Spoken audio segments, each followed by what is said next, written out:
చాలామంది ప్రతి వారం కూడా అడుగుతుంది ఏంటి అంటే గరికపాటి గారిని ఒక్కసారి మాకు పరిచయం చేయండి మీ ఐ డ్రీమ్లో అని చెప్పని చాలామంది అడగడం వల్ల సో మన గరికపాటి గారిని చాలా రోజు నుంచి విసిగించేశాను, క్షమించాలి. ఎందుకు ఎవరు అని చెప్పని విసిగించేశాను. ఈరోజు వారిద్దరు దంపతులు కూడా అన్నారు. ఎస్, కరెక్ట్ నిజంగా. సో క్షమించాలి, దయచేసి ఏమీ అనుకోవద్దు. సో వారిద్దరు దంపతులు కూడా ఈరోజు నాతో పాటు ఉన్నారు. మరి మహా సంవత్సరాధాని అయినటువంటి గరికపాటి గారు ఈరోజు మనతో పాటు ఉండడం మనం నిజంగా చాలా పుణ్యం చేసుకున్నామని చెప్పాలి. ముందుగా మీ ఇద్దరికీ కూడా దిల్ సే వితాంజలి కార్యక్రమానికి స్వాగతం చెప్తున్నాను. నమస్కారం. మీరు ఏంటి ఎప్పుడు స్వతహాగా కాస్త సీరియస్గా కోపంగా ఉంటారేమో అని నా అనుమానం.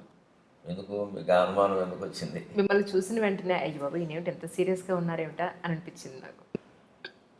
అది మరి ఆ ధోరణిలో ఏమైనా మార్పు వచ్చిందేమో నాకు తెలియదు. కానీ ఈ మధ్యలో ఇదివరకు ఎప్పుడు నన్ను వేసే ప్రశ్న ఏంటంటే మీరు ఎప్పుడు ఇలాగే నవ్వుతూ ఉంటారా అని అడిగేవారు. నిజమా? ఇంట్లో కూడా ఇలాగే చమత్కారాలతో ఉంటారా, ఎప్పుడు నవ్వుతూ ఉంటారని నేను సరదాగా ఏమన్నా నక్క ఒక చోట ఓడ వేసి ఇంకో చోట గౌరీ కళ్యాణం వాడదు, ఎక్కడున్నా మనిషి ఒకలాగే ఉంటాడు, అందుకే నాకు అదే అలవాటు అన్న. ఇప్పుడు మీరే అడుగుతున్నారు ఈ ప్రశ్న. నిజంగా చాలా కోపంగా ఉన్నారు వచ్చినప్పటి నుంచి. ఏమంటే పొద్దున ఇంట్లో ఏం జరిగిందో మీరు చెప్పండి, ఎందుకు అలా ఉన్నారు వీళ్ళ కోపంగా ఉన్నారు? అసలు ఆయన కోపంగా ఉండరు. అంతేనా? ఓహో, గంభీరంగా ఉన్నారు కొద్దిగా కదా. అంటే స్వతహాగా అలాగే ఉంటారా? ఈరోజు ఏమన్నా? లేదు లేదు, అలాగే ఉంటారు. అంతే, అది నిజం. కొంచెం తక్కువ మాట్లాడతారు. మన అవగాహనలో ఒక పొరపాటు ఏంటంటే సరదాగా ఉండకపోతే కోపంగా ఉన్నట్టు కాదు మనం అనుకుంటాం. చలోక్తులు వేస్తూ ఉండకపోతే ఆయన కోపంగా ఉంటారు అంటాం. ఈ సరదాకి కోపానికి మధ్యలో గాంభీర్యం అనేది ఒకటి ఉంది. అంటే అవసరమైతేనే మాట్లాడటం. ఆ చలోక్తి ఏదైనా అవసరమైతేనే వేస్తాం, పనిగట్టుకుని నవ్వించడానికి వేస్తే కృత్రిమంగా ఉంటుంది. అది సహజంగా రావాలి, కోపమైనా రావాల్సిందే కదా. ఆ సహజ స్థితికి కృత్రిమంగా మనం ఉంటే తెలిసిపోతూనే ఉంటుంది ఎదుటి వాళ్ళకు కూడా. ఆ గాంభీర్యం అనేది ఒకటి ఉంది. ఆధ్యాత్మికతలో గాంభీర్యం చాలా ముఖ్యమైన విషయం. శంకరాచార్య స్వామి శివానంద లహరిలో చెప్తారు, గాంభీర్యం పరిఖాపదం ఘనధృతి ప్రాకార ఉద్యద్గుణస్తోమశ్చాప్తపదం అంట. భగవంతుడు మన మనస్సులో ఎప్పుడు ఉంటాడంటే గంభీరంగా ఉంటాడంట. గాంభీర్యం అంటే లోతైన విషయం. సముద్రం గంభీరం అంట, సముద్రాన్ని గంభీరం. హిమాలయం గంభీరం అనరు, హిమాలయం ఉన్నతం అంట, ఎత్తు. సముద్రం గంభీరం, లోతైంది, సముద్ర గాంభీర్యం అంటారు. ధైర్యం వస్తే మేరుపర్వతం చెప్తారు. లోతుతైన తత్వం అయితే గాంభీర్యం అని చెప్తారు. నిజానికి నాకు తెలిసి నాకు లేనిది ఆ గాంభీర్యం. నాకు ఆ గాంభీర్యం అలవాట్లేదు. కానీ ఈ మధ్య ఒక 7-8 ఏళ్ళుగా నేను అలవాటు చేసుకుంటున్నాను కదండి. సో నేను గుర్తించిన మార్పు అంటే అది కోపంగా భావించాలి. లేదు, కోపం కాదు, గాంభీర్యం. ఖచ్చితంగా నేను అలవాటు చేసుకుంటున్నాను. ఎందుకంటే ఆధ్యాత్మికంగా మనం ఎదుగుతున్నప్పుడు గంభీరంగా ఉండాలి. ఎదగాలి అన్నా ఉండాలి, ఎదుగుతున్నా ఉండాలి. ఇంకా చిల్లర మాటలు, చిల్లర చలోక్తులు, ఇంకా ఏదో పనిగట్టుకుని నవ్వించాలనుకోవడం, ఇలా లేకపోతే ఏమనుకుంటారో అనుకోవడం, లేకపోతే ఇంటికి ఎవరో రాగానే వారేదో అనుకునే విధంగా మనం ప్రవర్తించడం, ఇవన్నీ ఉండవు గాంభీర్యం అంటే. ఆ గాంభీర్యం అవసరం ఎందుకంటే పరిఖాపదం అని అర్థం. అంటే మన హృదయం ఒక కోట అనుకోండి. మన హృదయం ఒక కోట. ఆ కోటలోకి, కోట అంటే దుర్గం కదా, శివుడు దుర్గాధిపతి, దుర్గాదేవి భర్త కదా. అందుకని దుర్గాధిపతి అయిన శివుడు దుర్గంలోకి రావాలి అంటే కోట చుట్టూ పరిఖ అగర్త ఉన్నట్టుగా మన చుట్టూ గాంభీర్యం ఉండాలి. అంటే ఈయనతో అంత చనువుగా మాట్లాడలేము, ప్రతిదీ మాట్లాడడానికి వీలు లేదు అని అనుకోవడమే మంచిది. అవి మాకు చూడగానే నెత్తిమి కూర్చోవాలనిపిస్తుంది అంటే అది గొప్పతన విషయం కాదు, లోకమైపోతాం మనం. అది ఎవరైనా ఒక చలోక్తులు విసిరే వాళ్ళకి, చలోక్తులే పనిగా బతికే వాళ్ళకి, హాస్యం మీదే వేదిక మీద కార్యక్రమాలు చెప్పే వాళ్ళకి అవసరమేమో నాకు తెలియదు. కానీ ఒక ఆధ్యాత్మికవేత్తకి గాంభీర్యం చాలా అవసరం. ఇక్కడ గాంభీర్యం ఏమవుతుంటే లోతు కదా సముద్రం. సముద్రంలో మీకు పగడాలు ఉన్నాయి, రత్నాలు ఉన్నాయి, మట్టి మైశానం కూడా ఉంది, లోపల తిమింగలాలు ఉన్నాయి. ఏది బయటపడదు, ఏముందో తెలియదు. నిజానికి నాలో నేను గుర్తించిన లోపం ఏంటంటే ఆ గాంభీర్యం లేకపోవడం. ఒక 7-8 ఏళ్ల క్రితం వరకు నాకు గాంభీర్యం తెలియదు. బోళాగా మాట్లాడేయడం, అన్నీ చెప్పాడు, మా ఇంట్లో విషయాలు కూడా చెప్పేస్తాం. ఈ మధ్య గమనిస్తే ఆవిడే ఉంటుంది ఆ విషయం. ఒక 5-6 ఏళ్ళుగా బాగా తగ్గింది ఆ విషయం. ఎందుకు అంటే అదేదో మనం మామూలుగా చెప్పేస్తున్నాం కానీ ఒక్కోసారి బయటికి అది వ్యతిరేకంగా వెళ్ళిపోతుంది. దాని ప్రభావాలు వేరుగా ఉంటాయి. అది సహజంగా మాట్లాడడం, బోళాగా మాట్లాడడాన్ని సహజంగా తీసుకునేవాడు తక్కువ. మామూలుగా మనకి పెద్దవాళ్ళు చెప్పే మాట ఒకటి ఉంటుంది, నేను నువ్వు పొగుడుకోకు ఎవడో నమ్మడు, నేను నువ్వు తక్కువ చేసుకోకు అదే నిజం అనుకుంటారని. అద్భుతమైన వాక్యం. ఈ సూక్తి ఈ మధ్య నేను 4-5 ఏళ్ల క్రితం చూశాను ఎక్కడో. అమ్మ బాబోయ్ పొరపాటు చేస్తున్నామని గ్రహించాను నేను. ఏమైనా మనకున్న విషయమే. నేను సహస్రావధానంలో 750 పద్యాలు అప్పగించాను, అది వాస్తవం మాది, లేకపోతే ఎందుకు ఇస్తారు నాకు ఆ బిరుదం? కానీ అలా ఆయన చెప్పుకోవాలంటే ఇంకెవరైనా చెప్పొచ్చు కదా, అని ఎవరిని పెట్టి చెప్పిస్తామా? అంటే నిజం మన గురించి మనం వాస్తవం చెప్పినా సరే పొగుడుకోవడం కింద భావిస్తాం. అలాగే బోళాతనంగా నాకేమిటో అలా గలగలా మాడడం, అలా మాట్లాడడం అలవాటు అంటే అంత బాగుడని ఆయన ఒప్పుకున్నారుగా అంటే. అందుకే ఈ ప్రవృత్తులు ఎప్పుడైతే చూస్తున్నామో, లోకాన్ని చూస్తుంటే మన వల్ల లోకం ఎదగడం అనేది ఒక పారిశ్రమ అయితే, లోకం వల్ల మనం కూడా ఎదుగుతాం. లోకాన్ని చూస్తున్న కొద్దీ కొన్ని అనుభవాలు వస్తాయి. నాకు వచ్చిన అనుభవం ఏమిటంటే మనకి గాంభీర్యం లేదు. ఈ శివానందరాజులో శ్లోకం చదివినప్పుడల్లా నన్ను అది ఎత్తి పొడుస్తున్నట్టుగా ఉండేది. నీవు ఉందా? మిగిలిన అందులో ఉన్నాయి, ధృతి, ధైర్యంగా ఉండడం, ఇంద్రియ నిగ్రహం ఉండడం, ఇవి నాకు భగవంతుడి దేవాలు నాకు ఉన్నాయి. గాంభీర్యం తక్కువ నాది. ఎందుకంటే ఉన్నదన్నట్టు మాట్లాడేయడం, చెప్పేయడం, చూడడం, అందువల్ల గొడవలు ఏమి పెద్ద ఏమి రాలేదు. అది పెద్ద నాకు ఎప్పుడు సమస్య కాలేదు. కానీ అనవసరంగా ఎందుకు మనం చెప్పాలి అసలు విషయం? మన ఇంట్లోదే కావచ్చు, మనం ఎవరితో పొద్దున్న కాసేపు మాట్లాడాం, ఆ మాటలు మనకి ఇంకోటితో చెప్పాల్సిన పని ఏంటి అసలు? అది ఒకసారి వాళ్ళకి ఇబ్బంది కావచ్చు, మనకి ఇబ్బంది కావచ్చు. అందుకని గంభీరంగా ఉందాం. నేను ఒక 7-8 ఏళ్ళుగా ప్రయత్నం చేసి ఉంటున్నా. ఆ గాంభీర్యాన్ని మీరు చూసుకోండి. కరెక్ట్ చెప్పారండి. కోపానికి గంభీరానికి మధ్య తేడా ఉంది. అది గాంభీర్యం మనిషి అలవాటు చేసుకోవలసిన లక్షణం. ఎవరైనా, ఆడ మగ ఎవరైనా. కోపం అనేది సరే ఎప్పుడైనా ఉండకూడదు. కోపం అనేది ఎప్పుడు మనకి పద్ధతులు ఏం చెప్తాను, కోపం తెచ్చుకోవాలి. ఆయన చెప్పారు కాబట్టి అలవాటు చేసుకున్నానని నాకు అర్థమైంది. నేను అనుకుంటున్నాను ఈయన 3 పూట్ల జపం చేస్తారా, అర్ధగంట చొప్పున. అది చాలా లోతైన పుస్తకాలు చదువుతూ ఉంటారు, ఆ విశ్లేషణ చేస్తుంటారు. అది సహజంగా వచ్చింది అనుకున్నాను నేనే ఈ శ్లోకాన్ని చూసి ఇలా నేర్చుకున్నాను అని చెప్తున్నారు. ఇప్పుడు అర్థమైంది నాకు. సార్, జనరల్గా మీ డే ఎలా స్టార్ట్ అవుతుందండి? మంచి ప్రశ్న. ఎంతవరకు ఎక్కువ మంది అడిగిన ప్రశ్న. 5:30కి లేస్తాను, 5:20కి లేస్తాను. ఎందుకంటే 10:20కి పడుకుంటాను సరిగ్గా. 7 గంటల లెక్క. మధ్యాహ్నం గంట లెక్క. మధ్యాహ్నం 1:30, 2:30. అందులో సాధారణంగా తేడా ఉండదు. 10 నిమిషాలు అటు ఇటు ఉండొచ్చు కానీ తేడా ఉండదు అసలు. ఆ గంట సేపు మధ్యాహ్నం, రాత్రి 7 గంటలు, 10:20, 5:20. సరే 6:30 వరకు కాలకృత్యాలు, స్నానపానాలు సరిపోతే ఏమీ కాఫీ టీలు కానీ ఏమీ పుచ్చుకోవడం ఉండదు. 6:30కి టీవీలో వచ్చే నా కార్యక్రమం వీలైతే నేనే చూస్తాను ఇంట్లో ఉంటే. ఎందుకంటే మనం శ్రోతగా వినడం వేరు, చెప్పడం వేరు. ఇప్పుడు ఎక్కడెక్కడ శ్రోతలు ఇబ్బంది పడతారో, సాగదీసామనుకుంటారు, లేకపోతే చెప్పలేదు అనుకుంటారో, ఇంకా చెప్పాల్సింది అనుకుంటారు, అవన్నీ మనకు తెలుస్తాయి. అందువల్ల వీలైతే చూస్తాను. లేకపోతే వేరే ఊళ్ళో ఉంటే ఇంక మళ్ళీ ఏదో యూట్యూబ్ చూడడం, లేకపోతే ఏదో స్మార్ట్ ఫోన్ పెట్టుకోవడం, ఇవన్నీ అసలు మనకు లేవు. ఇంకా ఏదో హోటల్లోనే ఎక్కడ ఉంటే టీవీలు కుదరదు. ఎవరింట్లో ఉన్నా పొద్దునే వెళ్ళి టీవీ పెట్టమని చూస్తే అక్కడి నుంచి వాళ్ళు కాఫీ పట్టుకొస్తారు, అక్కడి నుంచి పత్రిక వస్తుంది, ఇవన్నీ కుదరవు.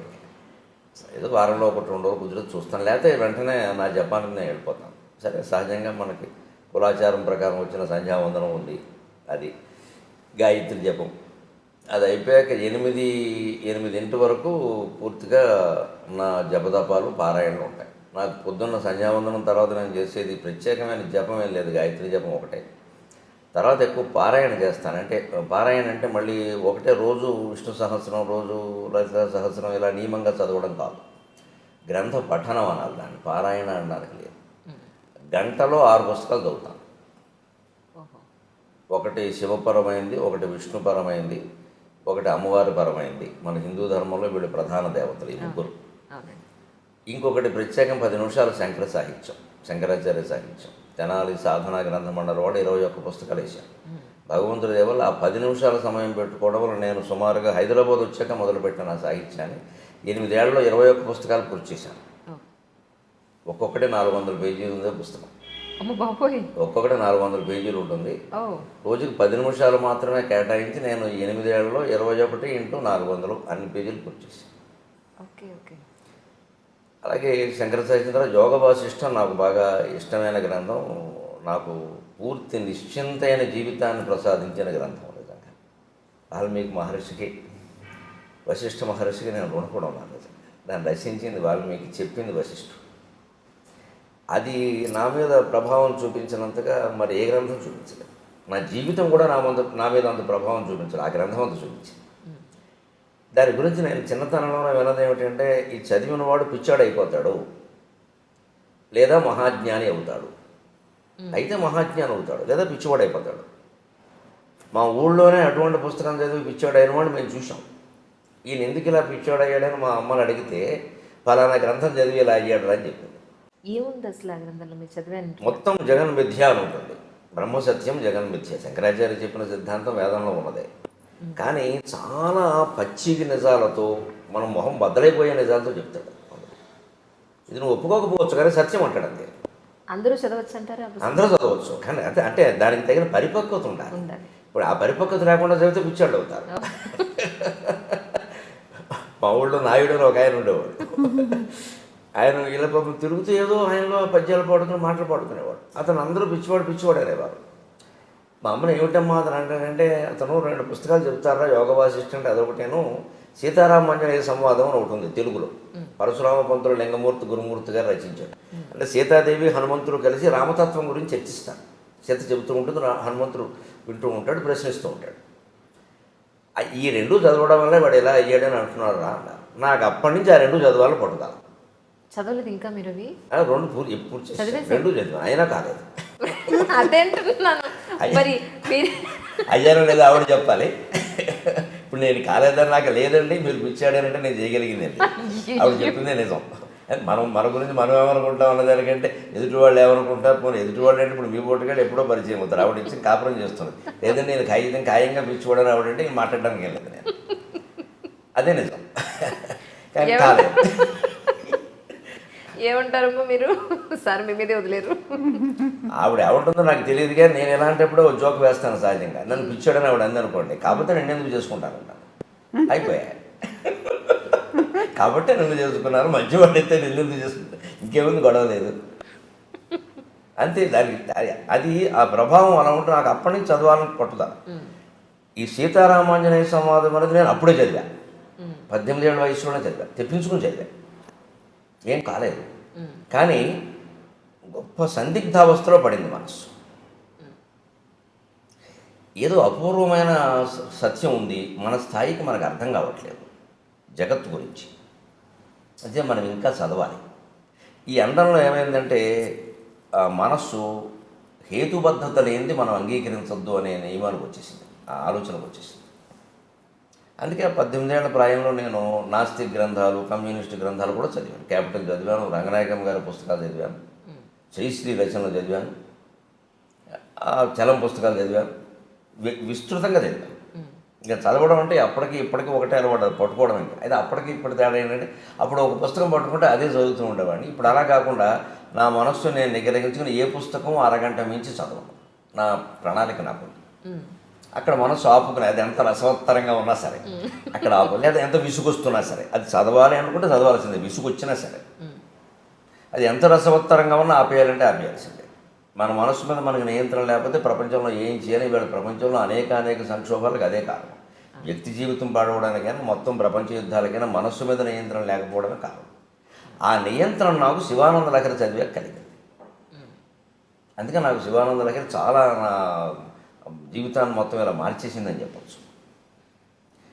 అలాగా ఉండడం వల్ల ఆ యోగ వాసిష్టం తర్వాత నేను పూనికి దాన్ని సంపాదించాలని చూస్తుంటే విచిత్రంగా ఎక్కడో దొరకలేదు నాకు అది. ఎందుకంటే ఎప్పుడో 100 ఏళ్ల క్రితం వెన్నెలకంటి సుందరరామ శర్మ గారిని ఒక ఆయన తెలుగు వచనంలో రాశారు దాన్ని. ఆ మూలం ఎక్కడో ఉందేమో, ఎక్కడో దొరకలేదు నాకు. సరే, తర్వాత ఉద్యోగాలు, మారడాలు, ఏవో ఇవన్నీ వ్యవహారాలు అంత శ్రద్ధ చేయలేకపోయాను. తర్వాత మళ్ళీ చదవాలనే తృష్ణ కలిగాక చాలా విచిత్రంగా ఏదో ఉయ్యాల్లో పిల్లాన్ని పట్టుకుని ఊరంతా తిరిగామన్నట్టుగా మా ఇంట్లో మా నాన్నగారు ఇచ్చిన 30 పుస్తకాల్లో అది ఉంది. ఆ పుస్తకాలు ఏవో తాటాకు పుస్తకాలు ఎక్కువ ఆయన ఇచ్చినవి, తాటాకు పుస్తకాలు. మరి మనం ఏం చదువుతాం, ఎవరికో ఇద్దాం లేనట్టుగా ఉండి ఒకటి, తర్వాత అశ్రద్ధ వల్ల కొంత ఏదైనా ఆఫ్ చేసాం. సరే ఆయన వేద మా నాన్నగారు వేద పండితుడు, అవధాని, వేదంలో అవధాని అంటారు. వేద సంబంధమైన పుస్తకాలు మనకి ఎందుకు వచ్చి మనం ఏం చదవలేదు, ఏదో తప్పు స్వరంతో చదివితే లేనిపోని ఇబ్బందులని అలాంటి పెట్టారు. అనుకోకుండా ఉన్న ఆ పుస్తకాల్లో ఇంచుమించు ఒడిలిపోతూ పుస్తకం పేజీ ముట్టుకుంటే చినిగిపోయేలా ఈ పుస్తకం దొరికింది. యోగ వాసిష్టము, ఇలా వెన్నెలకంటి సుందరరామ శర్మ అనువాదము. ఇదేమిటి ఇక్కడ పెట్టుకున్నాం మనం దీన్ని అని వెంటనే నేను అప్పుడు చదవడం మొదలుపెట్టాను. అప్పటికి 47 వయసు వచ్చేసింది. ఈ సీతారామాంజనేయ సంవాదం ముందే చదివాను, కానీ ఇది చదివాను. అప్పుడు మొత్తం ప్రపంచం ఎలాగా విడిపోయింది అంతే. నాకు ఒక ప్రయోగశాలలో ఓ పుష్పంలో వస్తువును అడ్డుకోత నిలువుకోత గీసేసి బకబకాలుగా విడదీసి పరిశోధన చేసి ఇదండి దీని విషయం అని బయట పెట్టేస్తాడు శాస్త్రవేత్త. నాకు జగత్తుకు సంబంధించిన విషయం అంతా బయట పడిపోయింది అంతే. ఇది నథింగ్, దీని గురించి మనం ఆలోచించాల్సింది లేదు. ఏదో నిర్ణయించబడిందో అది నడుస్తుంది, నడవని. మనం చేయాల్సింది ఏదో చేద్దాం. దేనికి చింతించాల్సిన పనులు, దేనికి పొంగిపోవాల్సిన పనులు. అప్పటికి నేను సహస్రావధానం కూడా చేసేసాను. సరే, ఇన్ని పుస్తకాలు చదివిన తర్వాత ఇప్పుడు మీకు మొత్తం అంతా అర్థమైంది అన్న దాంట్లో మేము అర్థం చేసుకోగలిగే పాయింట్ ఏదైనా, ఒక చిన్న విషయం ఏదైనా చెప్పగలుగుతారు మన మధ్యలో సామాన్య ప్రజలకు అర్థమయ్యేలాగా? ఒక్క మాటలో చెప్పాలంటే, తనలో తాను రవంత మారడు, తనలో తాను రవంత మారడు, జగత్తత్వంబు మార్పంగా ఆతని సంసారము సంపదల్ సమయమున్ తత్వార్థ విజ్ఞానమున్ వెనుకన్ ముందట చూడక అర్పణముగా వింసు మహామూర్ఖుడు. తనలో తాను రవంత మారడు, జగత్తత్వంబు మార్పంగా ఆతని సంతానము సంపదల్ సమయమున్ తత్వార్థ విజ్ఞానమున్ వెనుకన్ ముందట చూడక అర్పణముగా వింసున్ మహామూర్ఖుడు. ఇతనికిన్ లోనికి చూచు శక్తి నిడుమా తన్మూలమా దైవమా. ఇది నేను గ్రహించిన సారాంశం. ఎవరైనా గ్రహించవచ్చు. మనలో చాలామంది ఎక్కడ పొరపాటు పడతాం, వ్యక్తిగత జీవితం సామాజిక జీవితం అని రెండు ఉంటాయని నేను అనుకోను. వ్యక్తిగత జీవిత ప్రభావం సామాజిక జీవితం మీద ఉంటుంది, సామాజిక జీవిత ప్రభావం వ్యక్తిగత జీవితం మీద ఉంటుంది. ఏదో ఈత గీయడం కోసం మనం కొన్ని విషయాలు చెప్పడం ఇష్టం లేక ఇది నా వ్యక్తిగతమని దాచొచ్చు, అవసరం కూడా లేకపోవచ్చు ఎదుటి వాళ్ళకి. కానీ నిజానికి దాని ప్రభావం మాత్రం మన సామాజిక జీవితం మీద కూడా ఉంటుంది ఖచ్చితంగా. అలా అంత ఖచ్చితంగా విడదీయాల్సిన పనే లేదు. ఆ వ్యక్తి చేస్తున్న పొరపాటైనా ప్రపంచం చేస్తున్న పొరపాటైనా ఏమిటంటే ఎవరికి వాళ్ళు పరిశీలించుకోవడం లేదు. తనలో తాను మారడు. ముందు నా బాధ్యత నేను చేస్తున్నాను, జీతం తీసుకుంటున్నాను కదా, నాకు లంచం తీసుకునే పని ఏమిటి అసలు, ఎందుకు తీసుకోవాలి నేను? ఈ జీతం నాకు సరిపోతుంది. ఇవాళ ఉద్యోగాల్లో, ప్రభుత్వ ఉద్యోగాల్లో జీతాలు ఎవరికి తక్కువే లేవు. ఉపాధ్యాయులకు కూడా ఇప్పుడు కొత్తగా చేరిన ఒప్పందపు ఉపాధ్యాయుడు కూడా 10,000 వస్తుంది. కానీ అలా తీసుకోకపోతే చేతకాని వాడు అంటున్నారు కదా సార్. అలా తీసుకోకపోతే వీడి చేతకాని వాడు ఈ ప్రపంచంలో బతకలేడు. అక్కడే ఆలోచించాల్సింది వాడెవడో అన్నది మనకి సర్టిఫికెట్ అమ్మా అంటున్నారు కదా మీరు. ఎవరు అంటున్నారు? మన పక్క వాళ్ళు, మన పై వాళ్ళు. వారు మనకు సర్టిఫికెట్ ఇస్తారా చేత కాదని, చేతనవనని? వాడెవరు అసలు? వారి స్థాయి ఏంటి? మనం దానికి ఎందుకు వంగిపోవాలి? ఇలా మాట్లాడడంలో మీరు మరోలా అనుకోకపోతే ఒక నాటకం ఏంటంటే ఈయనకి తీసుకోవాలి నుండి అలా సమర్థించుకుంటున్నాడు. ఈ మనిషికి లంచం తీసుకోవాలి నుండి, తప్పు చేయాలి నుండి, చేయకుండా ఉండలేని బలహీనత ఒకటి ఉండి దాన్ని సమర్థించుకుందుకు ఏమంటాడంటే ఇలా ఉండకపోతే లోకంలో బతకలేమండి అంటున్నాడు తప్ప నిజంగా బతకదలుచుకుంటే ఉండక్కర్లేదు. ఆయన ఇష్టం వచ్చినట్టే ఉండొచ్చు. అంతగా ఇప్పుడు ఒక లంచం తీసుకోకపోతే నేను చంపేస్తా అన్నంత పరిస్థితి ఎక్కడైనా ఉందా? అలా లేదమ్మా. ప్రలోభ పెడుతున్నారు అంతే. ప్రలోభాన్ని కాదనొచ్చు. పోనీ ఏ కృష్ణా బ్యారేజీ మీద ఆపేసి 4 గొడ్డళ్ళు వేసుకుని వచ్చి తీసుకుంటావా చంపేయమంటావంటే నా ప్రాణం కోసం తీసుకున్నానండి అంటే ఓకే, ఒప్పుకున్నాం. అంత పరిస్థితి ఉన్నవాడు చూపించమనండి. ఇవన్నీ చెప్తారండి నాటకాలండి ఇవన్నీ. అదే మూలం. అది నాకు వేదాంతం ద్వారా మొత్తం ఎన్ని గ్రంథాలు చదివినా సారాంశం ఏం తెలిసిందంటే మనిషి తనలోకి తాను చూసుకోవాలి తప్ప, తనలో తాను మారాలి తప్ప బయట మార్చాల్సింది ఏం లేదు అసలు. ఎవరికి వాళ్ళే. మీరు సమాజానికి అనుకూలంగా దేశభక్తితో, దైవభక్తితో మీరు, నేను, ఈవిడ ఉంటే 3 వ్యక్తుల జీవితాలు బాగుండలేదండి. ఒక 300 మంది ఉంటే బాగున్నట్ట, 3 లక్షల మంది ఉంటే బాగున్నట్ట. తప్పించుకుందుకు మాట్లాడుతున్నాం మనం ఇవన్నీ. మొత్తం కృష్ణమూర్తి గారి తత్వం అంతా చదివాను నేను సుమారుగా. జిల్లి కృష్ణమూర్తి గారు ఆయన మొత్తం చెప్పింది ఇదే. నీ గురించి ఎందుకు ఆలోచించావు నువ్వు? నువ్వు ఇది చేయడానికి అభ్యంతరం ఏంటి? ఎవరి మీద నెట్టేస్తావేమిటి? తప్పించుకుంటావేమిటి వ్యవహారం నుంచి? మనం అనేక రకాల పాపాలు చేసి ఏదో పూజ చేసి తప్పించుకుందామని చూస్తున్నాం. పాపం చేయకుండా ఎందుకు ఉండలేము? అసలు చేసామని ఎందుకు అనుకుంటున్నాం? చేసిన పాపం ఏంటి? చెప్పకపోయినా మనకు తెలుసు కదా. ఈ ఆలోచన చేయాలి. అందుకని మనిషి ఎంతసేపు సంఘసేవని అదని ఇదని ఏదో సంస్థలు పెట్టమని ఆధ్యాత్మిక సంస్థలని ట్రస్టులని అవి ఇవి పెట్టి తన సంపదని సంసారాన్ని సమయాన్ని మొత్తం అంతా దానికోసం వెచ్చిస్తాడు. కానీ ఎప్పుడు లోపలికి చూసి నేను ఎవరని ఆలోచించను. రమణ మహర్షి చెప్పింది అది, యోగ వాసిష్ఠం చెప్పింది అది. నేను ఎవరని ఆలోచించావా? ఆత్మతత్వ విచారం చేశావా? అది చేస్తే నువ్వు ఎక్కడికి వెళ్ళక్కర్లేదు. నువ్వు కూర్చున్న చోట కూర్చొని అదే తత్వంతో ఉండు. మారే చోట మారేదంతా మారుతుందని చెప్పి. ఎందుకైనా సార్ ఇంతకుముందు అనేవారు ఏంటంటే పొద్దున్న నుంచి సాయంత్రం వరకు రోజు అయిపోయిన తర్వాత ఈ రోజు అసలు మనం ఏమేం చేసాం, తప్పులు ఏం చేసాం, ఒప్పులు ఏం చేసాం, అబద్ధాలు ఎక్కడ చెప్పాం, ఎవరిని మోసం చేసాం, ఇవన్నీ రాసుకుంటే నిన్ను నువ్వు ప్రశ్నించుకుంటే ఇది ఎందుకు చేశాను అసలు అని నిన్ను నువ్వు కనుక ప్రశ్నించుకుంటే డెఫినెట్గా నీలో ఒక మార్పు వస్తుంది అని చెప్పాను. వస్తుంది, ఖచ్చితంగా వస్తుంది. అడిగితే ఈ రోజులు పరిస్థితులను బట్టి రాసుకోవడం కంటే మనసులో ఆలోచించుకోవడం మంచిది. రాసుకున్నది ఎవరికైనా దొరికితే ప్రమాదం. ఇప్పుడు మనకేదో ఒక చెడు ఆలోచన వస్తుందండి, అదేం మనం ఆచరణలో పెట్టాం. గాలిబాటం ఆలోచన అది రాసేసామనుకోండి, ఎవరో పక్క వాళ్ళు ఎవరో చూస్తే అది ప్రమాదం. ఇంత దుర్మార్గంగా ఆలోచిస్తున్నావా అంటారు. ఆలోచన రాకూడదంటే అలాగా. అంచేత పాతకాలపు రోజులు వేరు, ఆ డైరీలు రాయడం అవి ఇప్పుడు రాయకూడదు అసలు ఎక్కడ. ఇప్పుడు మాట్లాడితేనే ప్రమాదంగా ఉంది, రాస్తే ఇంక చెప్పేది రాయకూడదు. మనిషి నిజాయితీగా ఆలోచించడానికి రాయాల్సిన పనే లేదు, దాయాల్సిన పని లేదు. రాత్రి పడుకోబోయే ముందు ఇవాళ నేను ఏం చేశాను, దీంట్లో తప్పు ఏమిటో ఒప్పు ఏమిటి, అబద్ధం ఏమిటి, నిజమేంటి ఒక్కసారి ఆలోచించింది. సర్వం పరమేశ్వర అర్పణం. ఇదో నాటకం నడుస్తుంది, పరమేశ్వర క్షమించు, రేపటి నుంచి ఎలా ఉండాలో అలా ఉంటాను, అయిపోలేదా?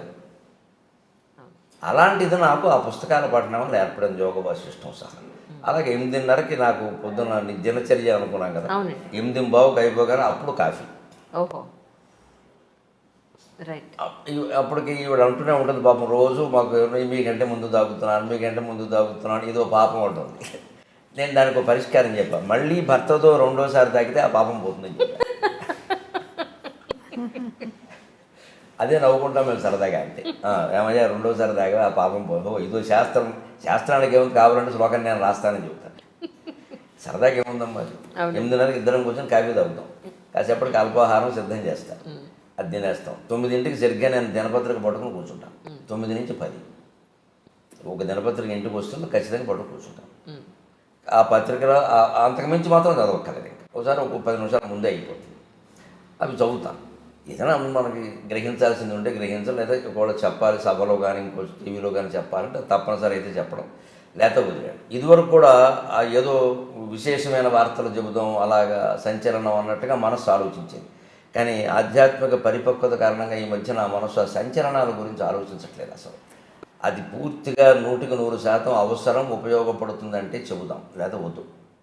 ఎందుకంటే ఇవన్నీ నిందించడం వల్ల, విమర్శించడం వల్ల కలిసి వచ్చేది ఏం లేదు, ఎవడూ మారడం, మనకి శత్రువుడు పెరగడం తప్ప దానివల్ల కలిసి వచ్చేది. అది కూడా అర్థమవుతుంది, క్రమంగా అర్థమవుతుంది. ఇప్పుడు ఆ వ్యక్తిని విమర్శించడం కాదు, ఆ వ్యక్తిలో మార్పుకు మనం కూడా అవకాశం ఇవ్వాలి ఎవరికైనా. 10ంటికి అయిపోయేందుకు 10:30 ఖచ్చితంగా నేను చేయదలుచుకున్న వాళ్ళందరికీ ఫోన్లు 10:30కి చేస్తాను ప్రతిరోజు. ఇంకో సమయంలో నా నుంచి ఫోన్ రాదు, ఖచ్చితంగా 10:30 ఉదయం 10:30, రాత్రి 8:30. నేను ఎవరికైనా చేయదలుచుకుంటే నా దగ్గర నా జేబులో ఉండే కాగితం మీద ఎవరికి ఫోన్ చేయాలో రాసుకుంటాను, నేను వెంటనే చేయను, ఇక్కడ రాస్తాను. ఇదొక బుక్లెట్, 8 పేజీలు ఉంటాయి ఇందులో. ఇది వాడేసిన రైల్వే టికెట్, వేస్ట్ వృధా చేయకుండా ఇది 8 మడతలు పెట్టి దీనికి నెంబర్లు వేసి దీని మీద ఎవరో వెంకట్రావుకి ఫోన్ చేయాలి, వెంకట్రా అని రాసుకుంటాను నేను. అది పొద్దున్న 10:30కైనా చేస్తాను, ఎందుకంటే ఆయన ఆఫీసులో ఉంటే దొరుకుతాడు. రాత్రి 8:30కి చేస్తాను, ఇంట్లో ఉంటే దొరుకుతాడు. క్లారిటీ స్పష్టంగా. అందుకని ఇంకా ఆ విషయం ఆలోచించండి. బుర్ర నిండా వారికి ఫోన్ చేయాలి, వీరితో మాట్లాడాలి, ఏమిటో అన్నీ మర్చిపోతున్నాయి. ఈ మధ్య నాకు మతిపరపు ఎక్కువైపోయింది, అదేం ఉండదు అసలు. మనం దానికి పని చేయక ఖచ్చితంగా 10:30కి మంచినీళ్ళు తాగి 2 గంటల పోసా 2 గ్లాసులు నీళ్లు తాగుతాను ఖచ్చితంగా. పొద్దున్న 6:30, 8:30, 10:30, 12:30, 2:30, 4:30, 6:30, 8:30, రాత్రి 10:30 ఖచ్చితంగా 2 గ్లాసులు నీళ్లు తాగాల్సిందే. రోజు అయ్యేసరికి 15-16 గ్లాసులు నీళ్ళు అవుతాయి. దానివల్ల ప్రయోజనం ఏంటంటే ఆరోగ్యపరంగా నేను అనుభవించి చెబుతున్నాను. ఎటువంటి ఏదైనా ఆహారాల్లో తేడాలు ఉన్నా, పాడాలు ఉన్నా, రాళ్ళు పేరుకునే సమస్యలు లాంటివి ఉన్నా మొత్తం కొట్టుకుపోతాయి. మనం తాగేటువంటి నీరులో స్థూల భాగం ఎప్పుడూ మూత్ర విసర్జన రూపంలో వెళ్ళిపోతుంది. సూక్ష్మ భాగం రక్తంగా మారుతుంది, అతి సూక్ష్మ భాగం ప్రాణవాయువుగా మారుతుంది. అతి సూక్ష్మ భాగం నీరు తాగితే ప్రాణవాయువు ఉంటుంది. ప్రాణం ఎప్పుడు నీటి మీద ఆధారపడింది, అన్నం మీద కాదు. అన్నం మానేసి ఉండొచ్చు, నీరు మానేసి ఉండదు. నీరు మానేసి ఉంటే ప్రాణం కూడా పోతుంది. అందుకే ఎంత నిరాహార దీక్ష వాడైనా పాలు కానీ మజ్జిగ కానీ నీరు కానీ తాగుతారు. తాగితే కొంతకాలం గెంటిచ్చు. అలా నీరు తాగుతాను ఖచ్చితంగా. నాకు 10:30కి నీళ్లు తాగేసి అప్పుడు ఈ ఫోన్లు చేసేసి నా కార్యక్రమాల గురించి రిజర్వేషన్లు చేయాల్సి ఉంటాయి కదా, ఏమన్నా అంటే నేనే చేసుకుంటాను. కార్యకర్తను చేయమని చెప్పను. ఎందుకంటే వాళ్ళు మనకి తర్వాత ప్రోగ్రామ్ ఎక్కడుందో వాళ్ళకి తెలియదు, వాళ్ళ ఊరికి చేసేస్తాను. మళ్ళీ అక్కడి నుంచి ఇంకో ఊరు పక్క ఊరు వెళ్ళాలంటే ఆ షెడ్యూల్ నా దగ్గర ఉంటుంది కాబట్టి చేసుకుంటాను. అక్కడికి ఆ పని అయిపోయింది. అప్పుడు ఖచ్చితంగా టీవీకి ఏమైనా తయారవ్వాలా, సాయంత్రం సభ ఉందా తయారవ్వాలా, ఆ తయారవ్వాల్సి ఉందంటే తయారవుతాను. 10:30, 12:30 సమయం. 12:30 ఖచ్చితంగా గంట కొట్టేసినట్టుగా తిరుగు లేకుండా 12:25కి వచ్చి గురువుగారు భోజనానికి రావచ్చు అంటుంది. అంతే మేడం అండి, మిమ్మల్ని గురువు గారు అంటారా? అంటారు. ఎందుకో? ఎందుకంటే రావండి అడగండి. ఏమండి ఎందుకు? అంటే చాలా నేర్చుకున్నాను అందుకని మా గురువు గారు ఆయన నుంచి చాలా నేర్చుకున్నాను. అవునా? అందులో ఏం నేర్చుకున్నారు? ఒక పాయింట్ మాకు. అవి చెప్పేవి కాదు, అలాగా సహజంగా జరిగినవి అంతే. సరే, 12:30కి భోజనం అంతే. పెట్టేస్తే ఖచ్చితంగా 45 నిమిషాలు భోజనం చేస్తాను. 1:15 వరకు నవ్వులతో ఉండాల్సిందే. ఓకే. 3 ఐటమ్స్ మించి భోజనాల్లో ఉండవు. 4వది ఉంటే ఆవిడ తినాల్సిందే. 3 ఐటమ్స్, 3వది మజ్జిగతో కలిపి 3. మజ్జిగతో కలిపి. ఓహో. ఫర్ యువర్ కైండ్ ఇన్ఫర్మేషన్, మజ్జిగతో 3. 15-20 ఏళ్ళ బట్టి, కనీసం 10 ఏళ్ళ బట్టి ఆ నియమం ఖచ్చితంగా. తర్వాత పప్పు కూర మజ్జిగ, లేదా వేపుడు పచ్చడి మజ్జిగ, ఏదైనా సరే 3 మజ్జిగతో కలిపి. 4వది ఉంటే ఇందులో ఒకటి తగ్గించేస్తాను, అన్నం తగ్గించేస్తాను. మొత్తం మీద అన్నం అంతకుమించి వెళ్ళడానికి వీల్లేదు. అందుకని నాకు షుగర్ ప్రాబ్లమ్స్ అవి ఏం లేవు. తినవలసింది తిన్నా. ఖచ్చితంగా పొద్దున్న ఒక్కసారే కాఫీ, సాయంత్రం 4:30కి టీ, మధ్యాహ్నం భోజనం చేసి గ్లాసు మజ్జిగ తాగుతాను, రాత్రి పడుకోబోయే ముందు గ్లాసు పాలు తాగుతాను. ఒకసారి పాలు, ఒకసారి మజ్జిగ, ఒకసారి కాఫీ, ఒకసారి టీ. 4 సేవించినట్టు అయింది, ఏది ఎక్కువ కాలేదు. అన్ని రుచులు తెలిసాయి, ఎప్పుడు కావాలంటే అప్పుడు వదిలేయచ్చు, సమస్య అంటే. ఎక్కువ అలవాటు పడ్డామనుకోండి, నాకేమిటో కాఫీ లేకపోతే తోచట్లేదు, ఏమీ లేదు, నాకు ప్రపంచం అంతా లేకపోయినా నాకు తోస్తుంది. ఈ ప్రపంచం అంతా శూన్యమే, నేను ఒక్కడిని అంటార్కిటికా ఖండంలో నన్ను వదిలేస్తే హాయిగా గడిపేస్తాను, ఏమి ఇబ్బంది లేదు. ప్రాణంతో ఉంటే సార్ అక్కడ నీళ్లు దొరికితే ఏదో మారేడాకులు దొరకపోని అవుతాం. వారు ఉండాలి, వీరు మాట్లాడాలి, అసలు ఆ సమస్య లేదు. అదే వేదాంతం ద్వారా నేర్చుకున్నాను. యోగ వాసిష్టం నాకు నేర్పింది. నీతో నువ్వు మాట్లాడుకో, నీతో నువ్వు ఉండు, ఇంకోరు ఉండాలని ఎందుకు అనుకుంటున్నావు? ఇంకోరు ఉండడం అంటే మనం తప్పించుకొని బయటపడుతున్నాం. మన నుంచి మనం తప్పించుకొని బయటపడుతున్నాం. అదేదో కాలక్షేపం, వారేదో పోగొట్టడం, తిట్టడం, విమర్శలు, ఇవన్నీ ఇంక పీకానామ లాగానం, ఎలక మీద పిల్లి, పిల్లి మీద ఎలక, ఎప్పటికి తెమలు ఇవి. అప్పుడు ఈ కాలక్షేపాల కోసం వచ్చరికి తోడు, నీడ, దూడ, పేడ అన్నీ తయారైపోతాయి. ఇందులో ఎవరు లేకపోయినా మనం తట్టుకోలేని పరిస్థితి వస్తుంది. ఇదంతా బలహీనతే, మన మీద గొప్పగా చెప్పొద్దు దాన్ని. నాకు నలుగురు ఉంటే కానీ తోచదు, అదో వ్యాధి, డాక్టర్ చూపించుకోవడం మంచిది. ఎందుకు తోచదు? నలుగురు ఉన్నా తోచాలి, ఒక్కరే ఉన్నా తోచాలి, 1000 మందిలో ఉన్నా తోచాలి, శ్మశానంలో ఉన్నా అదే తోచాలి. అది వేదాంతం. మన స్థితిలో మనం లేము, అందుకే తోచదు. అందుకే మనిషి తనలోకి తాను చూసుకోవాలి, లోకం అంతటా మార్చుకుంటూ కూర్చోవడం కాదు. మధ్యాహ్నం ఖచ్చితంగా 1:15 అయ్యాక అప్పుడు సరిగ్గా 15 గంట సేపు అటు ఇటు నడుస్తాను. బయట ఆరేసిన తువ్వాలు లోపలేస్తాను, అదో క్రమశిక్షణ. పొద్దున్న స్నానం చేసి ఆరేసాం కదా, ఆ తువ్వాలు లోపలేస్తాను. అవన్నీ నేనే చేసుకుంటాను. ఆ పనులు 15 గంట పడతాయి. 1:30కి పడుకుంటాను, 2:30కి లేస్తాను. ఫోన్ కట్ చేయడమే, సైలెంట్లో పెట్టడం ఉండదు. సైలెంట్లో పెడితే ఎవడో చేస్తాడు, అక్కడ ఉంటుంది, అక్కడ మళ్ళీ నాకు చేయలేదంటాడు. అటువంటి అవకాశం ఎవరికి ఇవ్వం, స్విచ్ ఆఫ్ అంతే.